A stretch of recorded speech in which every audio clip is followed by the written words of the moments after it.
This video today is all about mining, and I'm very well aware of that, especially for gamers, this is a very sensitive topic.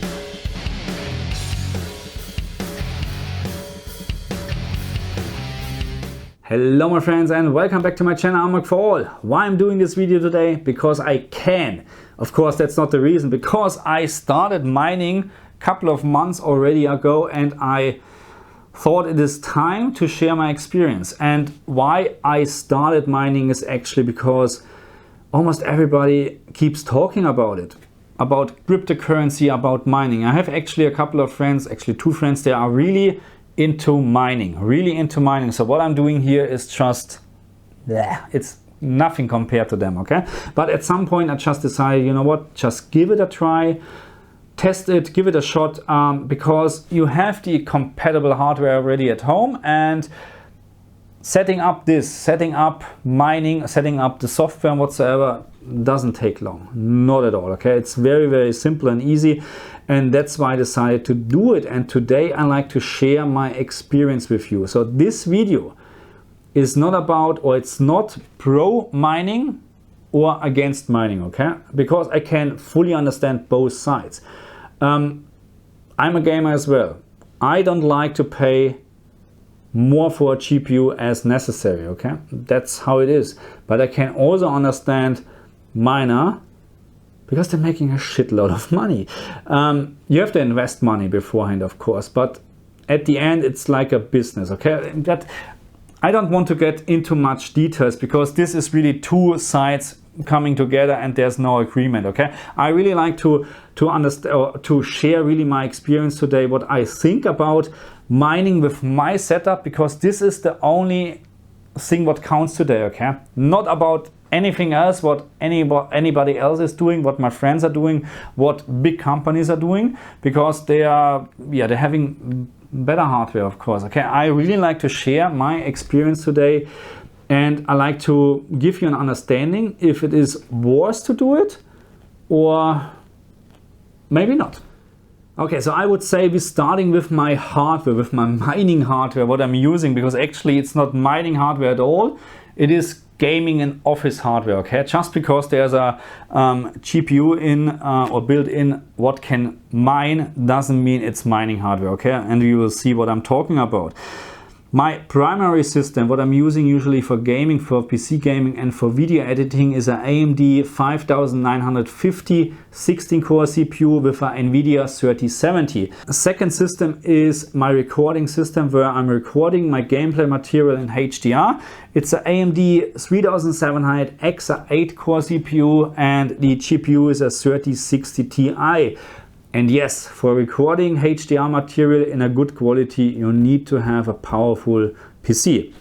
Last but not least, system number 3 is a very old office PC, Intel Xenon 1230 V3. I think it was a V3. So very old system, and the GPU is a 570 AMD Radeon with 8 GB of RAM. So you can actually see on the hardware what I'm using for mining, this is far away from mining hardware, because I would actually go that far and would say it is absolutely stupid what I'm doing, because who the hell is using a 16-core CPU for mining?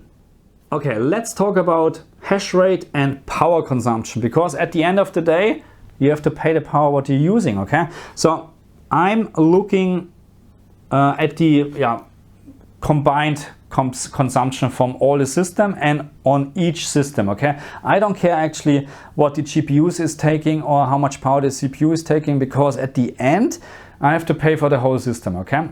What I can tell you actually is the 3070 takes more power to get the same hash rate as the 3060 Ti. So the 3060 Ti, in my opinion, is a wow. It's really, really great mining card, to be very honest. But anyway, okay, let's have a look here. 3 systems together combined, using around 580 to 600 watt 24/7, okay, when they're running, okay? So to make it a little bit more precise, or to look at the individual systems, we have number 1 with the 16-core CPU, which again, it's, who is using a 16-core CPU for mining? I do. stupid. Anyway, this system takes around 200 watts for 50 megahash.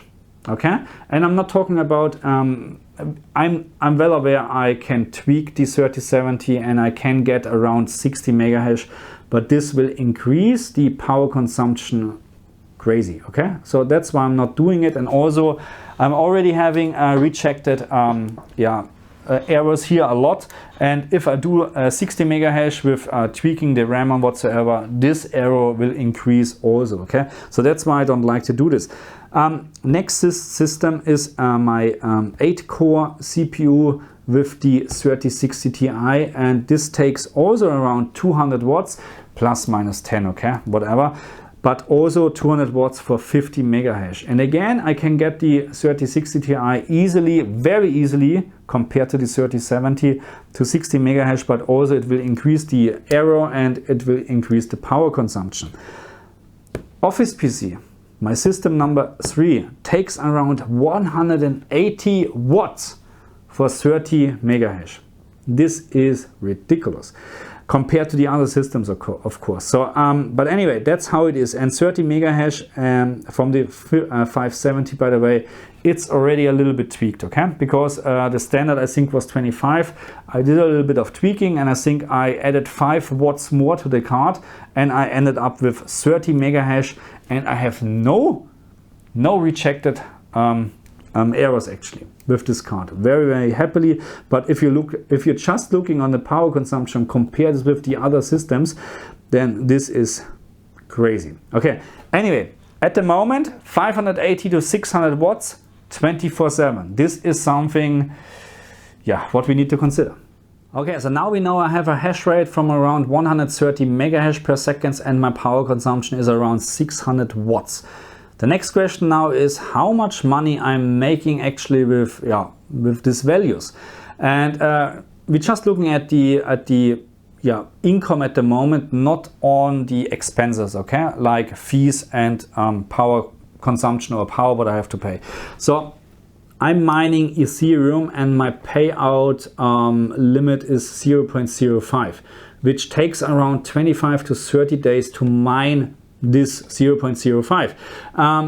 This brings me to roughly 250 to 300 US dollars.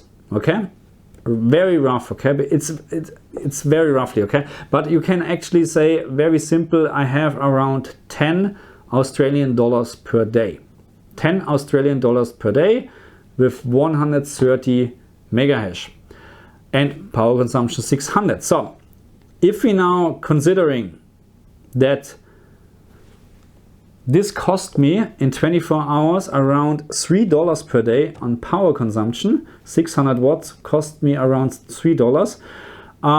We're just talking about $7 per day. And then of course we have to talk about the fees at some point as well, because when you when your wallet get transferred and whatsoever, when the ETH get transferred, you have to pay fees. So which is not that much, but again, it's a couple of dollars, maybe $1, $2. Okay, so we need to keep this in consideration. Okay.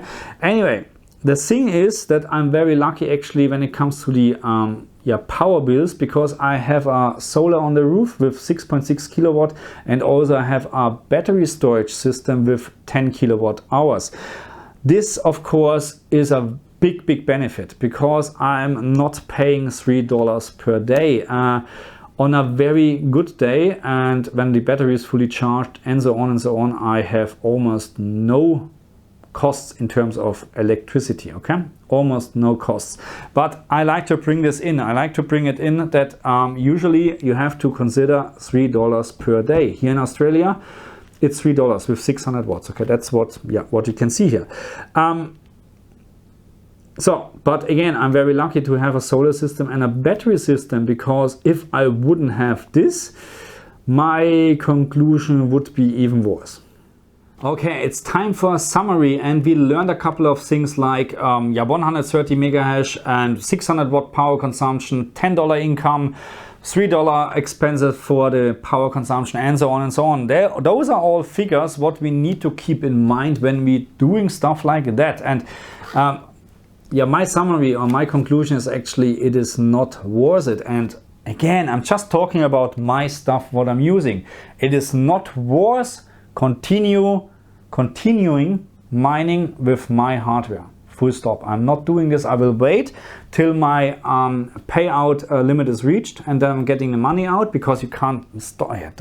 Anyway, I will wait till this is done, and then I will stop doing it, because with my current hardware, that's not mining hardware. That's absolutely gaming hardware, and it's just too expensive to use it. Because again, if I would use or if I would consider proper mining, and maybe I will do this the next month, year, whatever, I have no idea. Because again, I'm not against mining, also not pro mining. I have a very understanding now that with this hardware, it is stupid to do, because there's a 16-core CPU, which costs around 1,200, 1,500 Australian dollars. There is a $500 motherboard in, which, it's not necessary for mining. Okay, mining motherboards, they're expensive, but then at least you can connect 15 GPUs on it, okay, not just 1 or 2. The other system is a 8-core CPU, where my Elgato capturing card is included, and this also running or is powered up now 24/7. It doesn't make sense to use systems like this for mining, okay? And don't get me wrong, $10 per day, let's say $300 per month, that's a lot of money. That's for me a lot of money. $300, it's a lot of money. But considering what I have to invest, no, I don't want to do it. That's my opinion. And of course, I would love to read your comments about this whole mining thing, especially mining with gaming hardware. So but just keep it on a normal level, okay? Because I know that this topic, you have two sides, you know what I mean? Especially when you have hardcore gamers, they don't give a shit about this. They're absolutely pissed, of course, and I can understand this. And on the other side, you have the miners, they don't give a shit about the gamers, of course. I can understand them as well, okay? Don't get me wrong, okay? I can understand both sides, because I have friends, they're mining actually, and I have friends, they're absolutely against this. So, yeah. Anyway, try to keep an open mind when you comment in my on this topic. I would much appreciate it. And now I would say, over and out. And if you're new to my channel, do me a big favor and subscribe to my channel, support me. And now I say over and out. See you next time. Bye.